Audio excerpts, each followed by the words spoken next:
9 दिवसाचे उपास पकडले ना माणसानं की समजतच नाही फराळीला आज काय करावं उद्या काय करावं टेन्शनच राहतं नेहमी. तर आज मी ठरवलं मस्त अशी मोकळी साबुदाण्याची खिचडी बनवावी आणि मस्त त्यासोबत दही खावं. खरं सांगायचं म्हणलं ना तर मला शाबूच पचत नाही बरं का. घरातली भगर बी संपली होती आणि भगरीचं पीठ दळून आणायचं तर भगरीचं पीठ बी दळून नव्हतं. आणि भगरीपेक्षा ना मला भगरीची भाकर आणि मिरचीचा ठेचा खूप जास्त आवडतो. पण आता नावीलाज आहे माझं शाबू खिचडी खायचं. असू द्या म्हणलं चालतंय कधी असं.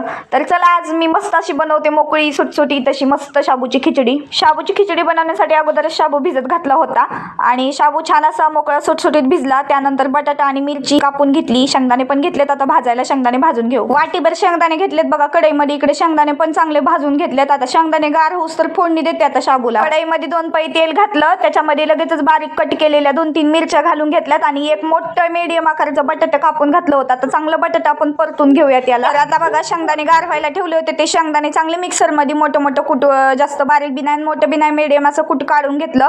तर आता शाबू मध्ये ना हे कूट मिक्स केलेलं शाबू आणि कूट काय करायचं तेलामध्ये बटाटा आणि मिरची परतून घेतली ना आपण त्याच्यामध्येच ही शाबू कूट आता परतून घ्यायचं. चांगलं असं एक जीव मऊ होऊस तर परतून घ्यायचं बरं का. मोकळी सुटसुटीत खिचडी बनते शाबूची. चला मग आज मस्त अशी शाबूची मोकळी सुटसुटीत खिचडी आणि दही त्यासोबत खाणार आहे. संध्याकाळी मस्त भगरीची भाकर आणि मस्त मिरचीचा ठेचा बनवणार आहे तोच खाणार आहे.